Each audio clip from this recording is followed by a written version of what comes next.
আমার এই জান্নাতের বাগানের ভাই বাবাদের কাছে জানতে চাই, আপনারা বলেন আমার নবীর উপর দুরূদ শরীফ আদায় করলে লাভ আছে না নাই? যদি বলি কেমন লাভ, আপনারা বলবেন হুজুর অনেক লাভ, ঠিক কিনা?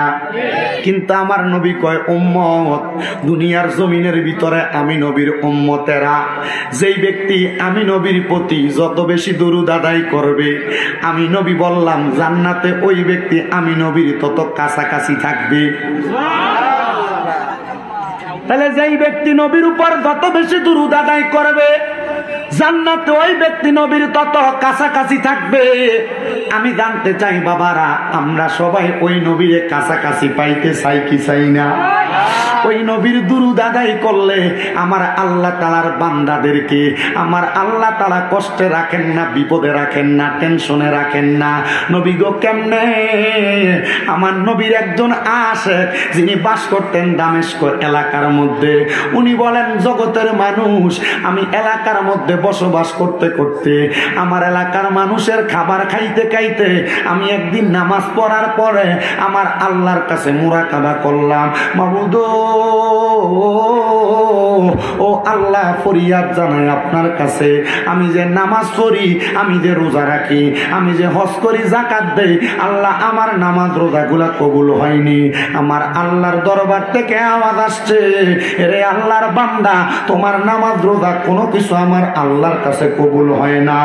ওই ব্যক্তি ডাক দিয়া কয়, আল্লাহ এত কষ্ট করে নামাজ পড়ি, আমার নামাজ কেন কবুল হয় না? তাহলে আমার নামাজ পড়া তো কোনো লাভ নাই। আল্লাহ কারণটা জানতে চাই, আমার নামাজ কেন কবুল হয় না? আমার আল্লাহর কাছ থেকে জবাব দেয়, এরে বান্দা, তোমার নামাজ কবুল হইব কেমনে? তুমি যেই মসজিদের মধ্যে খেতাবতের দায়িত্ব পালন করো, মানে খুতবা দাও, তুমি যে মানুষের ঘরে খানা খাও, এর মধ্যে অনেক মুসল্লিরা হারাম খাবার তুমি ইমামরে খাবায়, এই জন্য আমার আল্লাহ তোমার নামাজ কবুল করে না। ও বাবারা, জানতে চায় সাতাইহাল এলাকার ভিতরে এমন অনেক মুসল্লি আছে যারা নামাজও পড়ে সুদও খায়, আসেনি? নামাজও পড়ে ঘুষও খায়, আসেনি? নামাজও পড়ে পরের হক মাইরা খায়, আসেনি? অভাব নাই, অভাব নাই। নামাজও পড়ে সুদও খায়, ঘুষও খায়, পরের হক মাইরা খায়, জমি দখল করে খায়, এমন বালা মানুষের অভাব শুধু সাতাইহালে না, নবীগঞ্জে না, পুরো সিলেট বিভাগে না, সারা বাংলাদেশের প্রত্যেক এলাকার মধ্যে নামাজ পড়িন না সুদখোরের অভাব নাই, নামাজ পড়িন না ঘুষখোরের অভাব নাই। বাজান আল্লাহর কসম রে, এদের ঘরে খানা খাইলে এই খানা আপনার পেটে হারাম খানা যাইব, এই হারাম খানা পেটে লইয়া নামাজ পড়বে, আপনার নামাজ আল্লাহর কাছে কবুল হবে না। আমরা সমাজের কিছু মানুষ এই হারাম কুট্টিরে দইরা নিয়া মসজিদ কমিটির সভাপতি বানায়। আমরা সমাজের অনেক মানুষে হারাম কুট্টিরে দইরা নিয়া মসজিদের সেক্রেটারি বানায়, এলাকার সর্দার বানায়, এলাকার মাতাব্বর বানায়। মনে রাখবারে সাতাইহালের বাবা, ও যুবক ভাইরা, এমন ব্যক্তিগুলা যদি সমাজের দায়িত্ব পালন করে, আল্লাহর কসম সমাজ ধ্বংস হইতে বেশি দিন লাগবে না, সমাজ ধ্বংস হইতে বেশি দিন লাগবে না। ইমাম সাহেব আমার আল্লাহর কাছে ডাক দিয়া কয়, আল্লাহ ও আল্লাহ, তাহলে আমি এখন থেকে আর কারোর ঘরে কোনো খাবার খাবো না। কি করবে না? খাবার কেন? কারণ হারাম খাবার খাওয়ার কারণে তার নামাজ কবুল হয় না।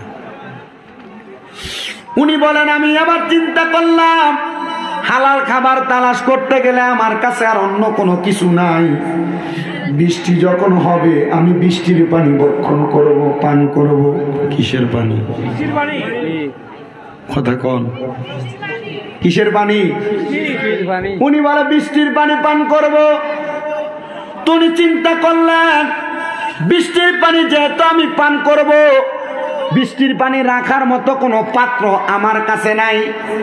আমি চিন্তা করলাম, এই পাত্রটা যেহেতু আমার কাছে নাই, আমি যদি কারোর কাছ থেকে পানি রাখার জন্য পাত্র আনি, যদি এই পাত্রটা হারাম টাকা দিয়ে কিনা হয়, তাহলে তো এবারও আমার ইবাদত কবুল হবে না। ঠিক না? ঠিক না?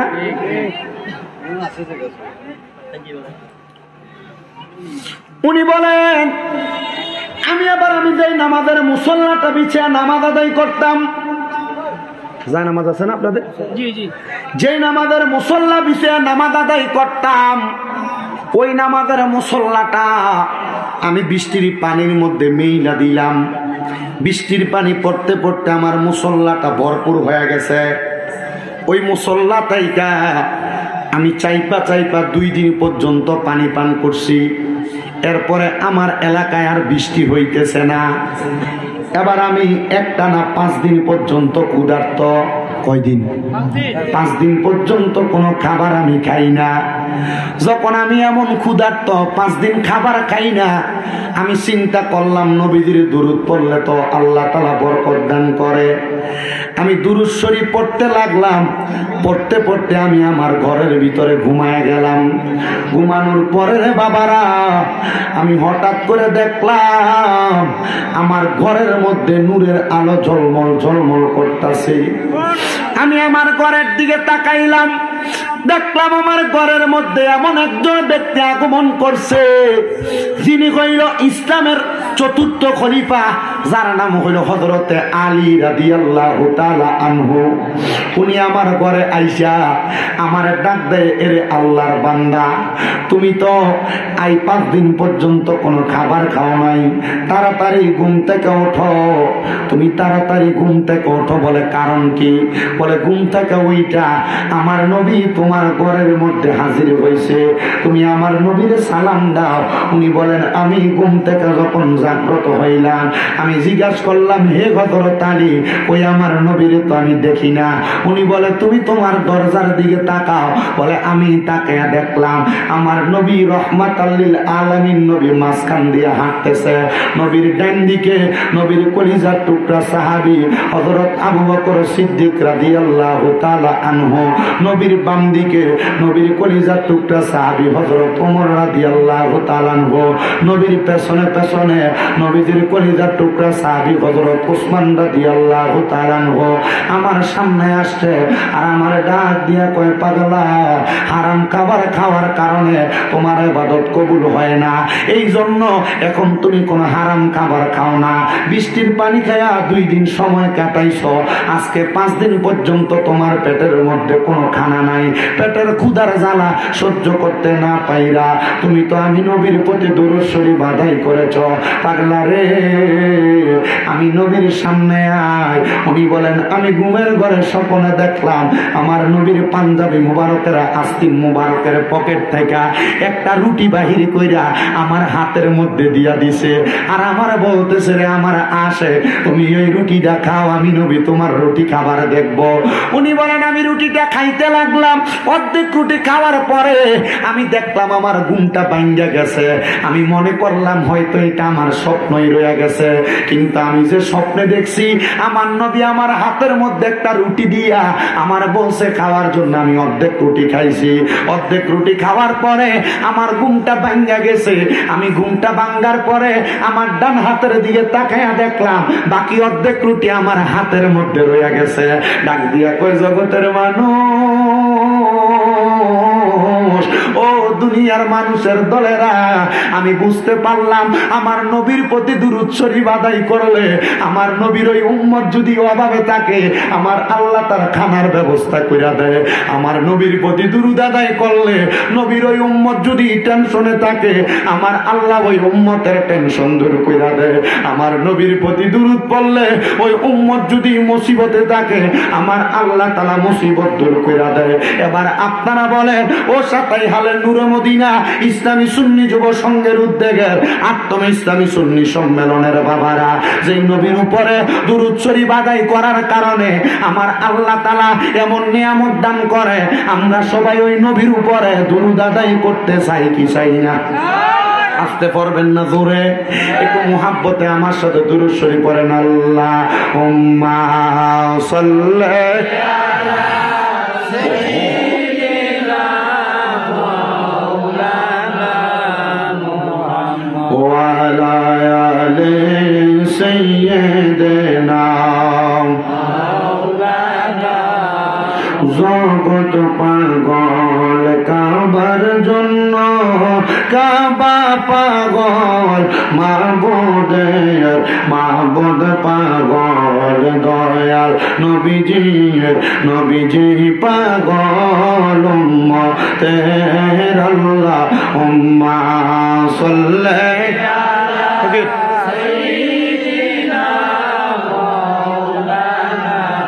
মুহাম্মাদ ওয়া আলা আলি সাইয়্যিদিনা মাওলানা লা ইলাহা ইল্লাল্লাহ লা ইলাহা ও লা ইলাহা ইল্লাল্লাহ লা ইলাহা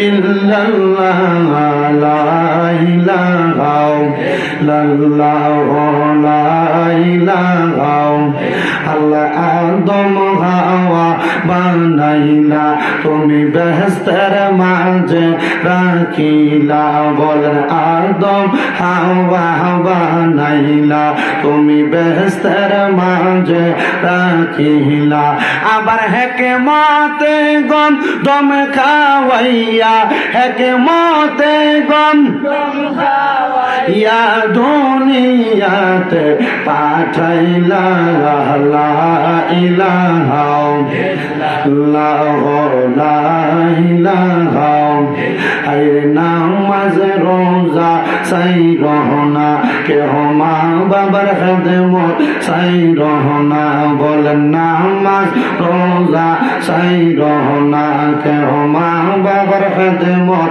সাই রহনা আমার নবীর দরুদ বইল না আমার নবীর আমার নবীও তোমায় ভুলবে না লা ইলাহা ইল্লাল্লাহ লা ইলাহা আইরে অনেক দূরে মদিনা আইরে যার নাই কোনো তুলনা ও সাতাই হালের মানুষ ওই মদিনা আমরা যাইতে চাই কি চাই না বাবা রে আমার দিকে তাকাইলে বোঝো আমার মাথার মধ্যে ভরা চুল ছিল ভাবরি চুল আমি আমার নবীজির রওজা মুবারককে জিয়ারত করে আসছি বেশি দিন হয় না মক্কা শরীফ মদিনা শরীফ আল্লাহর বাড়ি নবীর বাড়ি দেখে আসছি খোদার কসম রে ওই মদিনা শরীফ দেখলে তোমার মনে বড় শান্তি লাগবে বড় আবেগ লাগবে মনটার ভিতরে বড় শান্তি পাইবা কারণ ওই মদিনা দেখলে আশেক চোখের পানি ধরে রাখতে পারে না এই সাতাই হাল মসজিদের ভিতরে কত ওয়াক্ত নামাজ পড়ছেন আমার দাড়ি পাকা বাবারা কিন্তু জানেন মদিনা শরীফের মসজিদে নববীর ভিতরে নামাজ আদায় করলে অন্তরটার ভিতরে কত শান্তি পাওয়া যায় বলে হুজুর কেন কেন জানো নবীজি রহমতের নবী ওই মদিনা শরীফের কোন জায়গায় জানি নামাজ পড়ছে তুমি যখন সেজদা দিবা মনে মনে চিন্তা করবা না জানি আমার নবী এই জায়গাটার ভিতরে সেজদা দিছে মুসলমান আল্লাহর কাবা ঘরের কালো গিলাপটার দিকে তাকায় তাকায় যখন তুমি কানবা আল্লাহর কাবা ঘরের কালো গিলাপটার দিকে তাকায় তাকায় যখন নামাজ পড়বা সাতাই হালের মসজিদে নামাজ পড়তে একরকম লাগে কিন্তু আল্লাহর কাবা ঘরের সামনে দাঁড়ায় দাঁড়ায় নামাজ পড়তে আরেক রকম লাগে হুজুর কেন কারণ ওই কাবা ঘরটা তো মুসলমানের আবেগের জায়গা মুসলমানের মায়ার জায়গা মুসলমানের মোহাব্বতের জায়গা জিজ্ঞাসা করে দেখো তোমরা এলাকার কেউ যদি ওই কাবা ঘরে যায় থাকে তোমরা এলাকার কেউ যদি ওই মদিনা শরীফ যায় থাকে ওই কাবা ঘরের পাশে হাজরে আসওয়াদ নামক একটা পাথর আছে রে বাবা ওই পাথরটার ভিতরে চুমা দেওয়ার জন্য পাগলে আশেকে রাসূলরা কত কান্ডাকারি করে কত পারাপারি করে সবার নসিবের ভিতরে পাথরে চুমা দেওয়া সম্ভব হয় না কত মানুষ আল্লাহর কাবা ঘরের দরজাটা ধরার জন্য আমি দেখছি একজনের উপর দিয়ে আরেকজন লাফায়া লাফায়া যায় আমি চিন্তা করলাম কারণটা কি জানো আল্লাহর কাবা ঘরটার সামনে গেলে আল্লাহর কাবা ঘরের দরজার মধ্যে ধইরা দোয়া করলে আমার আল্লাহ তাআলা দোয়া কবুল করে সাতাই হালের কত মানুষের কোটি টাকার বাড়ি বিল্ডিং একতলা দুই তালা সাতাই হালের কত মার তোমার 2-3 ভরি 4-5 ভরি স্বর্ণের অভাব নাই। হায়রে তোমার জায়গা সম্পত্তি সব তোমার দুনিয়াতে পইরা থাকবে, সন্তানরে দিয়া যাইবা, তোমার সন্তান তার মতো কইরা ব্যবহার করবে।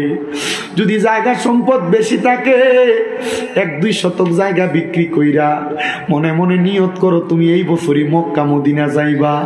হুজুর কেন? কারণ তোমার টাকা পয়সা বাড়ি গাড়ি ধন সম্পত্তি সব পড়ে থাকবে, কিন্তু আমার নবীজির রওজা মুবারক যদি একবার জিয়ারত করতে পারো রে, আমার নবী কয় মানজারা কবরি ওয়াজাবাত লাহু শাফাআতি ইয়াউমাল কিয়ামা। কেউ যদি আমি নবীর রওজা মুবারক একবার জিয়ারত করলো, ওই ব্যক্তির জন্য সুপারিশ করা আমি নবীর ওয়াজিব হয়ে যায়। ওই নবীর রওজা জিয়ারত করলে আমার আল্লাহ তাআলা তোমার জন্য জান্নাত নির্ধারণ করব। সাতাই হালের মানুষ, ও সাতাই হালের মা বোনেরা গো, যদি তোমার 2-3 ভরি স্বর্ণ থাকে, তোমার মেয়ের বিয়ের সময় স্বর্ণগুলা মাইয়ারে দিয়া দেওয়া লাগবে। ছেলের বিয়ার পরে ওই স্বর্ণগুলা তুমি তোমার ছেলের বউরে দিয়া দিবা। আমি তোমার কাছে আবদার জানাই, তোমার স্বামী যদি বিদেশে থাকে স্বামীর কাছে স্বর্ণ গয়না চাইও না। কইবা স্বামী আমার স্বর্ণ গয়না লাগবে না, আমারে একবার মরণের আগে মক্কা মদিনা দেখাইয়েন। কত বিয়ার ভিতরে মোহরানা হয় যে 5 লাখ টাকা, 6 লাখ টাকা, 10 লাখ টাকা। যে মাইয়ারা সালাক, ওই মাইয়ারা জামাইয়ের কাছে মোহরানা চায় না। ওই মাইয়ারা ডাক দিয়া কই স্বামী গো, যেহেতু আপনি আমার স্বামী, আমারে মোহরানা দেওয়া লাগবে না, আমারে আপনি বিয়ার মোহরানা হিসেবে আমারে মক্কা মদিনা নিয়ে ঘুরে আইনেন। আরে কত বালা কাম জানুনি। আমরা যেই নবীদের সন্তান, আদম নবীর সন্তান, আমরা আদি পিতার নাম তো আদম সফিউল্লাহ। ওই আদম নবীর বিয়ার ভিতরে বিয়ার মোহরানা হয়েছে লা ইলাহা ইল্লাল্লাহু মুহাম্মাদুর রাসূলুল্লাহ। ওই কালেমা শরীফ হয়েছে আদম নবীর বিয়ার মোহরানা। ও বন্ধুরে, এই জন্য টাকা পয়সা দুনিয়াতে না রাইখা দিয়া একটু মক্কা মদিনা যাইবার লাগা নিয়ত করেন। বিশেষ করে আমি আমার যুবক ভাইদেরকে বলবো, এ আমার নবীগঞ্জের যুবকেরা, কক্সবাজার ট্যুরে যাওয়ার জন্য 10,000 টাকা 15,000 টাকা তুমি বাজেট করো না রে না। কক্সবাজার ট্যুরে যাইয়া তুমি তোমার টাকা পয়সা গুলা ব্যয় করে আসবা। নিয়ত করো বিয়ার আগে কক্সবাজার যাইবা না, এখন থেকে মাসে মাসে কিছু কিছু করে টাকা জমাইবা। বিবাহ করে প্রয়োজনে নিজের বউরে নিয়ে তুমি মক্কা মদিনা যাইবা। শরীরে শক্তি থাকতে নিয়ত করেন, কারণ অনেক বুড়া মানুষকে দেখছি আল্লাহর কাবা ঘরের সামনে যাইয়া, আল্লাহর কাবা ঘরের হাতরে পদে সুমা দিতে যাইয়া মানুষের চাপা খেয়া মইরা গেছে। অনেক মানুষকে দেখছি, অনেক মুরব্বী বাবারা কাবা ঘর তাওয়াফ করতে করতে কাবা ঘরের সামনে তারা বেহুশ হয়ে পড়ে গেছে। যুবকরে, ও বয়স্ক বাবারা, শরীরে এখনো যদি শক্তি থাকে মক্কা মদিনা যাইবার লাগা নিয়ত করেন। এই সম্পদ টাকা পয়সা সব পয়না থাকবে। এই সাতাই হালের এই মাহফিলের পাশে কবরস্থান আসেনি, এই কবরের মধ্যে যারা শুয়ে রয়েছে এরা তো অনেকে সম্ভব হয় না মক্কা মদিনা যাওয়া। আমি খবর পাইলাম যে ঘরে আমরারে খাওয়াইলো, ওই ঘরের সদস্য নাকি হজ করতে দেয়া মক্কা মদিনার সৌদি আরবে মারা গেছে। তার নসিবটা বড় ভালো, কপালটা বড় ভালো, ওই বাবাটা মক্কা মদিনা আমার নবীর দেশের ভিতরে মাটি পাইছে। আল্লাহ, আমরা সম্পদ টাকা পয়সা আপনি কি দিচ্ছেন আমরা জানি না, তবে আপনার কাছে ফরিয়াদ, আমাদেরকে মক্কা মদিনা না দেখে মরণের ডাক দিয়েন না। এ জান্নাতের বাগানের মানুষ, আপনারা বলেন আমরা সবাই ওই মদিনা যাইতে চাই কি চাই না? কারা কারা যাইতে চাই ডান হাত তুলে আমার আল্লাহকে দেখাই। তো কির একটা জোরে তাকবীর, তো জোরে নিচে একটা কে দিলি নিচে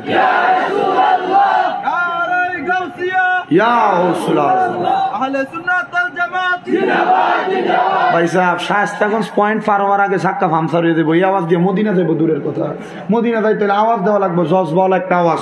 মদিনা যাইতে চাই কি চাই না? ডান হাত সোজা করে দেখান, চাই কি চাই না? মুহাব্বতে তাকবীর, নারে তাকবীর, নারে রিসালাত, শাহজালালের তলোয়ার, মারহাবা। তাহলে মদিনা যাইতে চাই কি চাই না? মুহাব্বতের আওয়াজে আমার সাথে জোরে জোরে পড়েন, ওরে দয়াল আল্লাহ দয়া করেন, দয়া করেন নসিব করেন মদিনা। লা ইলাহা ইল্লাল্লাহ লা ইলাহা ইলাহা ইল্লাল্লাহ মুহাম্মাদুর রাসূলুল্লাহ সাল্লাল্লাহু আলাইহি ওয়াসাল্লাম। আমার যুবক ভাইরা, মুরব্বী বাবারা, পর্দার অন্তরালের মা বোনেরা, আজকের মাহফিলে আমরা যারা বসলাম তাবারুকের জন্য বসি নাই, যদিও মাহফিল কমিটি আপনাদের জন্য তাবারুকের ব্যবস্থা করেছে। মনে রাখবেন, এই মজলিসের মধ্যে সবচাইতে বড় গুনাহগার আমি আমাকে স্বীকার করলাম, সবচাইতে বেশি গুনাহ আমার। আপনারা সবচাইতে ভালো মানুষ, আমি স্বীকার কইরা আমি আমার আল্লাহর কাছে বললাম, আল্লাহ আমার গুনার কারণে আমি জাহান্নামে যাব, তবে আপনি আল্লাহ তো রহিম, আপনি আল্লাহ তো রহমান, আমার গুনাহগুলা মানুষের কাছে আপনি প্রকাশ করেন নাই, গোপন করে রাখছেন। আল্লাহ, এই সাতাইখালের মানুষ যদি আমার গুনাহগুলা দেখতো, তাহলে তারা আমার এই এলাকার মধ্যে ঢুকতে দিত না। কথা কোন ঠিক কিনা? চিন্তা করেন দাড়ি পাকা মুরব্বী বাবারা, আপনার জীবনের গুনাহ যদি আপনার সন্তান দেখতো, আপনার বাবা কইয়া পরিচয় দিত না। এ যুবক, লুকে লুকে গুনাহ করছো, গোপনে গোপনে গুনাহ করছো। তোমার গুনার খবর তোমার মা জানে না, তোমার বাবা জানে না, বন্ধু বান্ধব জানে না। যদি জানতো, তোমার বন্ধু বান্ধব কইয়া পরিচয় দিত না। আল্লাহর দরবারে লাখ লাখ শুকরিয়া যে আল্লাহ পাক রব্বুল আলামিন আমাদেরকে জীবনের গুনাহগুলা গোপন করে রাখছে। ও আল্লাহ, এই গুনার জন্য যদি তুমি আমারে কবরে আযাব দাও, আমি তো এই গুনাহগুলার জন্য কবরের আযাব সহ্য করতে পারবো না। কথা কোন না ঠিক কিনা? ও মুসলমান ইমানদারের দল, আমার আল্লাহ গোপন করে রাইখা আল্লাহ কয়, বান্দা লা তাকনাতু মির রাহমাতিল্লাহ, আমি আল্লাহর রহমত থেকে তোমরা নিরাশ হইবা না। ইন্নাল্লাহা ইয়াগফিরুয যুনুবা জামিআ, নিশ্চয় আমার আল্লাহ তাআলা সকল প্রকার বড় বড় গুনাহগুলো ক্ষমা করে দেয়। ইন্নাহু হুয়াল গফুরুর রহিম, নিশ্চয়ই তিনি আল্লাহ যিনি ক্ষমাশীল এবং দয়ালু। ওই আল্লাহ যেহেতু জীবনের গুনাহগুলো মাফ করে, আসেন না মুহাব্বতের আওয়াজে ওই আল্লাহ তাআলার একটু ইসমে জাতের জিকির করি। আল্লাহ আল্লাহ আল্লাহ আল্লাহ আল্লাহ আল্লাহ আল্লাহ আল্লাহ আল্লাহ আল্লাহ আল্লাহ আল্লাহ আল্লাহ আল্লাহ। জবানটা খুইলা আল্লাহটাকে স্মরণ নাই। আল্লাহ আল্লাহ আল্লাহ আল্লাহ আল্লাহ আল্লাহ, দমে দমে দফরে নাম আল্লাহ আল্লাহ, দমে দমে মারহাবা আল্লাহ আল্লাহ আল্লাহ, দমে দমে দফরে নাম আল্লাহ আল্লাহ, দমে দমে মারহাবা আল্লাহ আল্লাহ। দমের উপর বাড়িঘর দম চাপিলে সবই পর, দমের উপর বাড়িঘর দম চাপিলে সবই পর, দমে দমে তালাশ কর কে আছে আপন। মারহাবা আল্লাহ আল্লাহ আল্লাহ আল্লাহ, দমে দমে মারহাবা আল্লাহ আল্লাহ। হাসিল তুফান ভাঙবে না ঘরের বান, হাসিল তুফান ভাঙবে না ঘরের বান, মন পাখি হইয়া যাইব নিজ জঙ্গলায়, দমে দমে মারহাবা আল্লাহ আল্লাহ। কেবা তোমার বইন ভাই সন্ধ্যের সাথী কেহ নাই, কেবা তোমার বইন ভাই সন্ধ্যের সাথী কেহ নাই, পর পারে যাইবার বেলা কাউরে পাইবা না। মারহাবা আল্লাহ আল্লাহ আল্লাহ আল্লাহ। নবী সারা আপন কেহ না, আইরে মুমিন বড়, নবী সারা আপন কেহ না। মারহাবা আল্লাহ আল্লাহ, নবী সারা আপন কেহ না, আইরে মুমিন বড়, নবী সারা আপন কেহ না। মারহাবা আল্লাহ আল্লাহ। রাহমাতুল লিল আলামিন, আপনি উম্মতের জামিন, গুনাহগার উম্মতের আপন জন। মারহাবা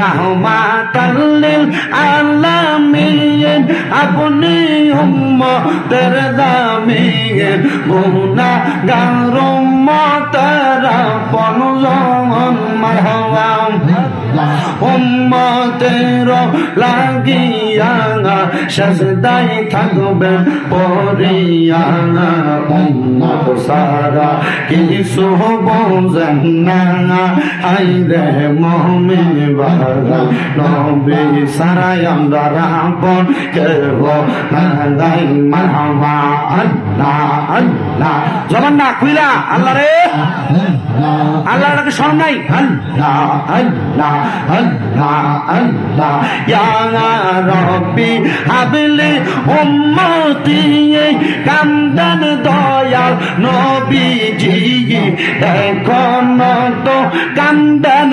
মদিনায় মারহাবা উম্মতের লাগিয়া কান্দেন নবী সাজদায় যাইয়া কান্দেন সদা উম্মতের মায়া হাইরে মুমিন বাবাই নবী সারাই আমরা রাবণ করব নাই মারহাবা আল্লাহ আল্লাহ আল্লাহ আল্লাহ আল্লাহ আল্লাহ আল্লাহ পাতায় জাহাম পাতায় কত পানি জরে শেষ বিদায়ের গোসল দিব বড়ই পাতার জলে মারহাবা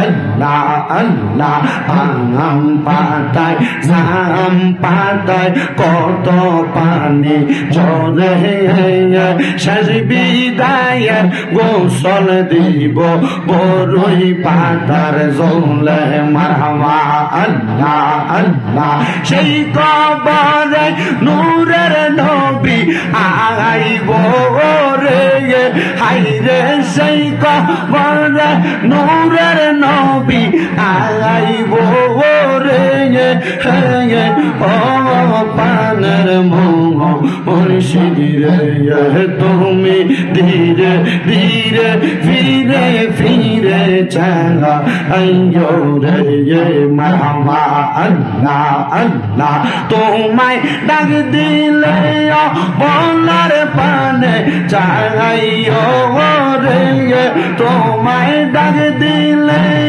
শেখের পানে চাইও রে ও পানের মোহ মুর্শিদ রে তুমি ধীরে ধীরে ফিরে ফিরে চলা আইয়ো রে মারহাবা আল্লাহ আল্লাহ আমার বিয়া যাত্রী আমি চারজনারে দেখি আন্দার ঘরে নামাই দিয়া দিব আমায় ফাঁকি মারহাবা আল্লাহ আল্লাহ আল্লাহ সেই কবরে মায়ার নবী আইব রে আইরে সেই কবরে মায়ার নবী আইব রে ও পানের মোহ মুর্শিদ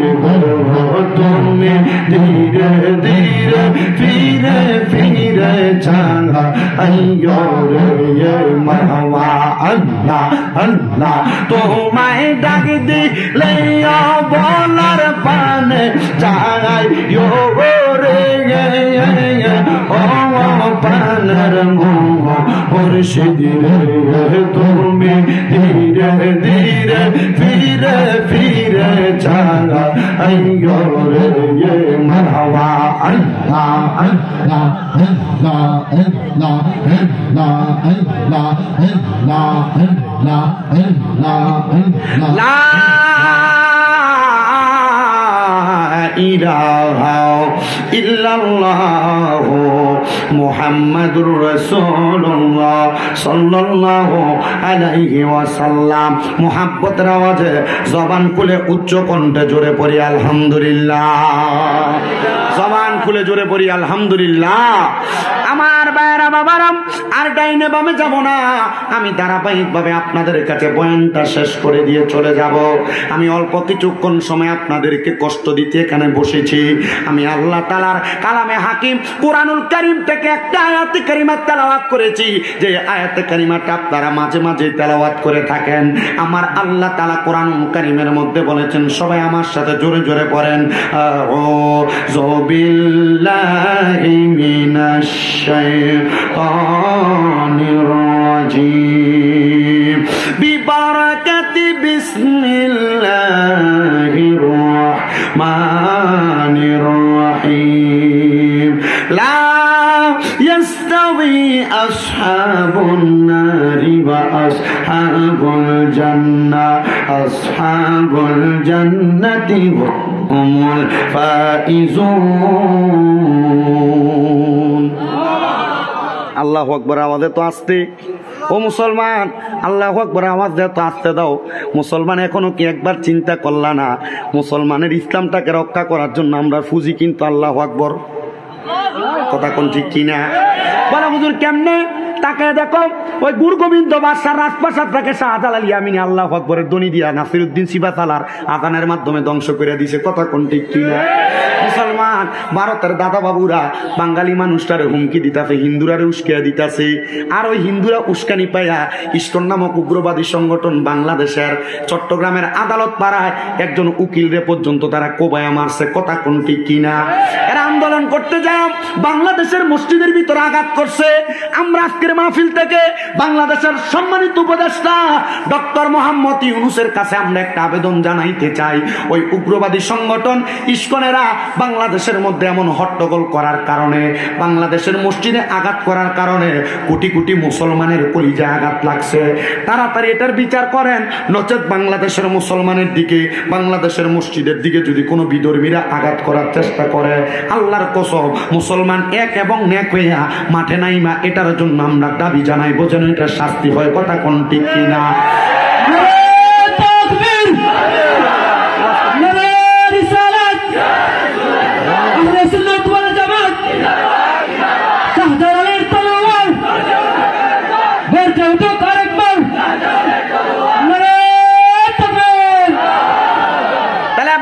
ইসলাম রক্ষার্থে, কোরআনের ইজ্জত রক্ষার্থে, রসুলের ইজ্জতের চাদর ধরে যদি কেউ টানাটানি করে, আমরা মুসলমান রসুলের ইজ্জতের চাদর রক্ষা করার জন্য, কোরআনের আইনকে বাস্তবায়ন করার জন্য আমরা মুসলমান এক থাকার দরকার আছে না নাই?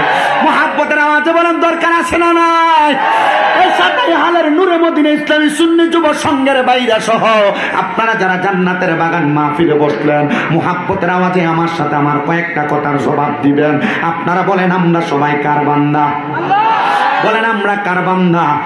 আল্লাহর বান্দারা আল্লাহর কোরআন তেলাওয়াত করলে লাভ আছে না নাই? আমি আপনাদের কাছে কোরআন তেলাওয়াত করে আমি এই আয়াতে কারিমার সার্বজনীন একটা ব্যাখ্যামূলক বক্তব্য আপনাদের কাছে আমি উপহার দিতে চাই। আমার আল্লাহ তাআলা কোরআনুল কারিমে বলেন, লা ইয়াস্তাউই আসহাবুন নারি ওয়া আসহাবুল জান্নাহ, যারা দুজকি, যারা জাহান্নামী এবং যারা জান্নাতি তারা এক রকম না। বলে হুজুর কেন কেন এক রকম না? আমার আল্লাহ তাআলা ঘোষণা করে, আসহাবুল জান্নাতি হুমুল ফাইজুন, আল্লাহ কয় যারা জান্নাতি তারা সফল কাম। এবার বলেন আমার বাবারা, আমরা সবাই জান্নাতি হইতে চাই কি চাই না? সাতাই হালের যুবকরা তো মাহফিল সাজাইছে জান্নাতি হওয়ার জন্য, কথা কোন ঠিক কিনা? আমার ঘরে বলছে হুজুর এই মাহফিলটার পাশেই একটা গোরস্থান আছে, কবরস্থান আছে, হুজুর গো ওই কবরবাসীর স্মরণে একটু ওয়াজ করবেন যেন মানুষ কবরের কথা স্মরণ করে। এজন্য আমি এই আয়াতে কারিমাটা আপনাদের কাছে পেশ করেছি। এই আয়াতে কারিমার তাফসীর করতে গিয়ে আল্লামা জালালউদ্দিন সিয়ুতী রাহমাতুল্লাহ আলাইহি ওনার তাফসীরে জালালাইন শরীফের মধ্যে একটা সুন্দর কথা উল্লেখ করেছেন। হে জগতের মানুষ, তোমরা যদি দুনিয়ার জমিনের মধ্যে আল্লাহর জাহান্নামে ভয় কইরা, জান্নাতকে মায়া কইরা তোমরা যখন ইবাদত করবা, ওই ইবাদতটা আমার আল্লাহর কাছে বিনা লাইসেন্সে কবুল হয়ে যায়। বলে কেন গো, কেন কবুল হয়ে যায়? একবার কি আপনি বলবেন নি? কারণ বান্দা যখন জাহান্নামে ভয় করে, বান্দা জাহান্নামে ভয় করলে নামাজ পড়ে, জাহান্নামে ভয় করলে রোজা রাখে, জাহান্নামে ভয় করলে দুনিয়ার জমিনের ভিতর আল্লাহর ইবাদত বেশি বেশি করে করে, কথা কোন না ঠিক কিনা? আর যারা জান্নাতে মায়া কইরা ইবাদত করে গো, ওই ইবাদতের মধ্যে তারা বড় মজা পাওয়া যায়। বলে হুজুর ইবাদতের মাধ্যমে কেমন মজা পায়? আল্লামা জালালউদ্দিন সুয়ুতির লেখা আল খাসাইসুল কুবরা নামক একটা কিতাব আছে, কিতাবটার নাম মনে রাখবেন, আল খাসাইসুল কুবরা। যদি কখনো সুযোগ পান খাসাইসুল কুবরা 2টা খণ্ড কিনবেন, কিনা খাসাইসুল কুবরার প্রথম থেকে শেষ পর্যন্ত পড়বেন। নবীজি কি কি বই লাগেছে জালালউদ্দিন সুয়ুতি এই জায়গার মধ্যে সব লিপিবদ্ধ করেছে।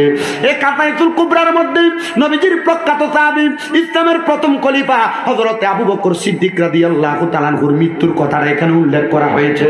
জালালউদ্দিন সুয়ুতি রাহমাতুল্লাহ আলাইহি সেখানে লিখতেছেন, জগতের মানুষ যখন নবীজির সাহাবী হযরত আবু বকর সিদ্দিক রাদিয়াল্লাহু তাআলা আনহু ইন্তেকাল করলেন, ইন্তেকাল করার পরে আবু বকর সিদ্দিক রাদিয়াল্লাহু তাআলা আনহুর লাশ মুবারকটা মসজিদে নববীর ভিতরে জানাজার জন্য আনছে। কিসের জন্য? জোরে কোন না, জানাজা দেওয়ার জন্য আনছে। উনি লিখতেছে, ও জগতের মানুষ, আবু বকর সিদ্দিক রাদিয়াল্লাহু তাআলা আনহুর লাশটাকে জানাজার জন্য আইনা যখন সিদ্দিক আকবরের জানাজার নামাজ পড়ানো হইল, জানাজার নামাজ পড়ানোর পরে ওই জায়গার মধ্যে অনেক সাহাবায়ে কেরাম উপস্থিত ছিলেন। তার মধ্যে নবীর একটা প্রখ্যাত সাহাবী যার নাম হযরতে তালহা রাদিয়াল্লাহু তাআলা আনহু, উনি বলেন, আমরা আবু বকর সিদ্দিক রাদিয়াল্লাহু তাআলা আনহুর জানাজা পড়ার পরে আমরা চিন্তা করলাম আবু বকর সিদ্দিক রাদিয়াল্লাহু তাআলা আনহুর আমরা কোন জায়গায় মাটি দিব। কিন্তু এখন আমার মনে হইল রহমতের নবী বলছে আমার নবীজির পাশে যেন আবু বকর সিদ্দিককে মাটি দেওয়া হয়। যারা মক্কায় গেছেন, আমি এখন থেকে যতক্ষণ বয়ান করব, এই স্টেজে কেউ উঠতে পারবে না, এই স্টেজ থেকে কেউ নামতে পারবে না। আর যদি কেউ নামার থাকেন 1 মিনিট সময় দিলাম, মনে কষ্ট নিয়ে না আব্বা। হ্যাঁ, কারণ আমার সিস্টেম হচ্ছে আব্বা, আমার ওয়াজের ধাস 2 বছর এবং 3 বছর আগে আরেক রকম ছিল, অনেক পাগলামি করতাম, কিন্তু এখন আর পাগলামি চলে না। এখন যুব সমাজ এবং শিক্ষিত সমাজ বুঝে কোনটা ওয়াজ কোনটা আওয়াজ। আমি যদি এখানে আপনাদেরকে ওয়াজটা করে দিয়া কোনো রকম সব বুদ্ধি দিয়ে বুঝ দিয়া চলে যায়, আর আমি আপনাদের থেকে হাদিয়া মোটা অঙ্কের নিয়ে চলে যাই, তখন কিন্তু আমি আপনার কাছে জবাব দেই আর না দেই আল্লাহর কাছে জবাব দেওয়া লাগবে। কথা কি বুঝতে পারছেন? এজন্য আমার কথা হচ্ছে, আমি যতক্ষণ বয়ান করতেছি, যেহেতু কবরের বয়ান করতেছি, এখান থেকে আপনারা কিছু শিখার চেষ্টা করেন। দেখেন আমি মূর্খ মানুষের জবান থেকে কিছু শিখতে পারেন কিনা। আমার পড়ালেখার বয়স বেশি না, মাত্র কামেল প্রথম বর্ষ, কুমিল্লা ইউনিভার্সিটিতে বাংলায় অনার্স ফাইনাল ইয়ার। আমি চেষ্টা করি আমার এই জ্ঞান দ্বারা, ক্ষুদ্র জ্ঞান দ্বারা মানুষকে কোরআন সুন্নাহর পথে দাওয়াত দেওয়ার জন্য। গতকালকে 2টা মাহফিল করছি, একটা চাঁদপুর একটা বরুড়া করে। আমি চিন্তা করছি রাত্রে নিয়ে চলে আসবো, পরে চিন্তা করলাম কুয়াশা দিয়ে যাওয়া যাবে না, রিক্স। দিনের 12টায় রওনা দিছি, এখানে আইসা পৌঁছাইছি প্রায় 6টা 37-এ, না ভাইজান 6টা 37-এ পৌঁছাইছি। এখান থেকে আপনাদের এখান থেকে কি বলে এটাকে, শ্রীমঙ্গল ভবানীপুর যাওয়া লাগবে, অনেক দূর। আমার তো যাইতে হবে, 2-একটা কথা বলতে হবে। আমার বয়স অনুযায়ী আমি পারি না। আপনাদের দোয়ায়, শুধু আমার এই পড়ালেখা না, ওয়াজ মাহফিল না, আপনাদের দোয়ায় এখন আমার কুমিল্লায় 6টা মাদ্রাসা চলে। কয়টা?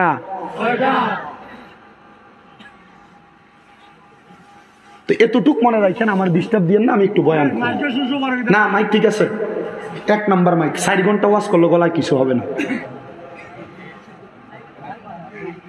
4 ঘন্টা আর ওয়াজ করতেন 1.5 ঘন্টা।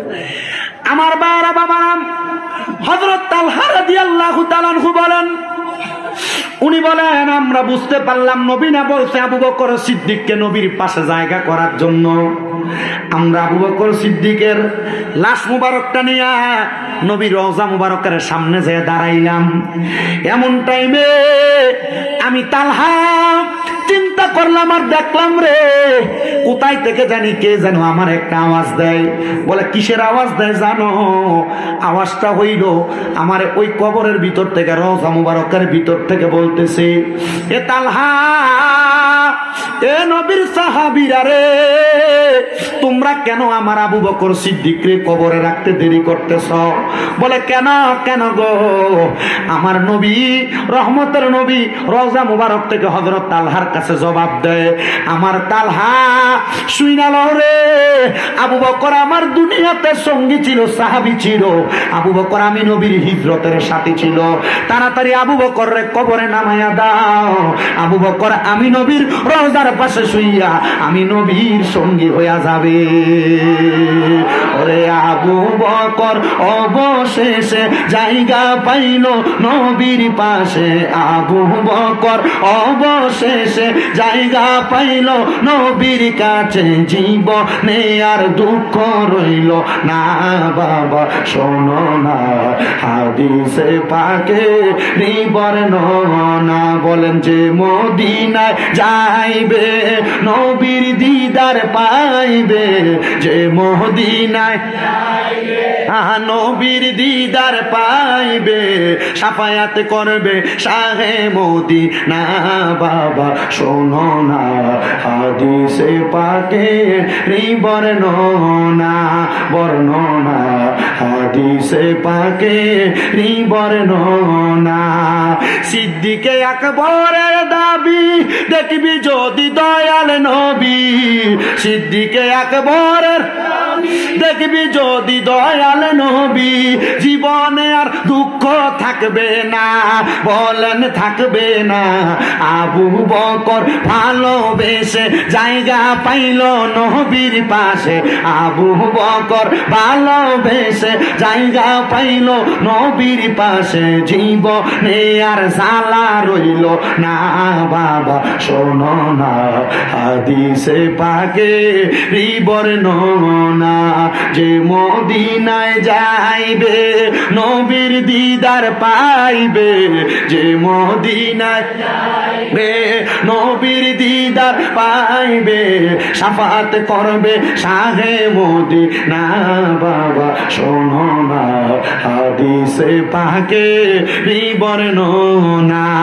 তাহলে বলেন আমরা সবাই ওই নবীরে ভালোবাসা আমরা নবীরে কবরে চাই কি চাই না? আমার সাতাই হালের বাবারে, ও যুবক বন্ধু, দুনিয়াতে নবী নবী করে কবরে গেলা, ওই কবরে তো তোমার তিনটা প্রশ্ন করা হবে, মান রব্বুকা ওয়ামান দীনুকা, কিন্তু 3 নাম্বার প্রশ্ন করবে ওয়ামান নাবিয়ুকা ওয়ামান হাজার রাসূল। এই প্রশ্ন যদি তোমারে করা হয়, নবীজির চেহারা মুবারকটা সামনে দেখে তোমারে বলবে মান হাজার রাসূল, এই ব্যক্তিরে তুমি চিনো কিনা? যদি তুমি দুনিয়াতে কবরের ফুজি লইয়া কবরে না যাও, দুনিয়ার মধ্য থাইকা কবরের মাল সামান রেডি করে কবরে না যাও, নবী যদি তোমার দাড়ি সারা চেহারা দেইকা কয় তোরে তো আমি চিনি না, দাড়ি যে ফুম শেভ করলা, নবী যদি কয় এটা আমার উম্মত হইলে মুখে দাড়ি থাকতো, আরে তুমি যে 5 ওয়াক্ত নামাজ পড়লা না, নবী যদি আমার কয় তোর চেহারার ভিতরে তো নামাজের মতো কোনো চিহ্ন নাই, যদি নামাজি হইতার চেহারার মধ্যে আমি নবী রহমতের নবী বলছিলাম নামাজি হওয়ার কারণে কবরের মধ্যে আসলে চেহারায় নূর চমকাইব, কই রে তুই তো আমার উম্মত না। আমার নবী যদি কয় তোমার চিনে না, তোমার তো কবরে কোনো উপায় নাই, হাসরে কোনো উপায় নাই, মিজানে কোনো উপায় নাই, ফুলসেরাতে কোনো উপায় নাই। ও আমার সাতাই হালের যুবক, সাতাই হালের মুরব্বী বাবারা, ও পর্দার অন্তরালের মা বোনেরা, এই জন্য আমি আপনাদের সবার কাছে বলতে চাই, আপনারা যদি দুনিয়ার জমিনের মধ্যে থাইকা আমার আল্লাহ তাআলার খুশির জন্য যদি কবরটারে আপনারা সুন্দর বানাইতে চান, আপনারা এমন ভাবে আপনাদের জীবনটারে গঠন করেন যেন আপনি কবরে গেলে আপনার দুনিয়ার সব মানুষ আপনার জন্য কান্নাকাটি করতে থাকবে। কারণ আপনারা তো জানেন কবির ভাষায়, জীবনে এমন জীবন তুমি করিবা গঠন, মরণে হাসিবে তুমি কাঁদিবে ভুবন। আপনি তো এমন জীবন বানান নাই, আপনি মারা গেলে এলাকার মানুষ কইতে মরছে ভালো হয়েছে, আমরা জ্বালাইয়া মারছে, কথা কন না কেন? আপনি এমন চরিত্র গঠন করেছেন। নবী কয় না না না উম্মত এমন একটা চরিত্র গঠন করো। নবী কেমন চরিত্র গঠন করব?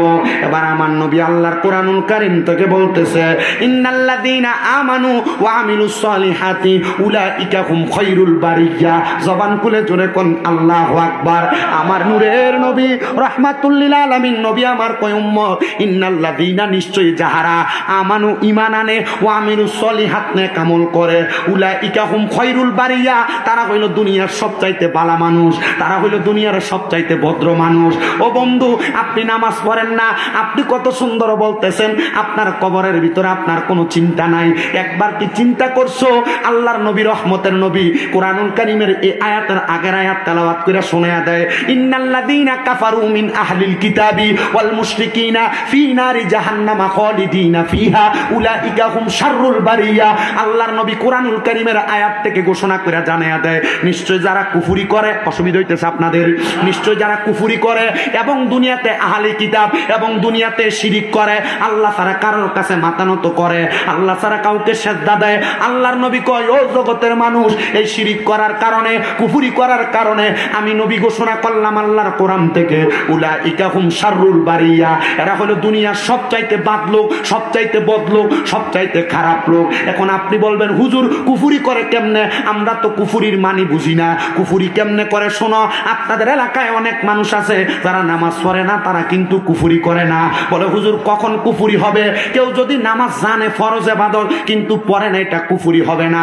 কিন্তু যদি কয় নামাজ আমি মানি না, তখন হবে কুফরি। কেউ যদি জানে দুনিয়াতে গুনাহ করলে গুনাহ হয় কিন্তু সে গুনাহ করাটারে তার সাধ্য বানিয়ে নিছে, কাজ বানিয়ে নিছে, তাইলে এটা হবে কুফরি। অনেকে জানে গান বাজনা গুনার কাজ, কি কাজ? কি কাজ?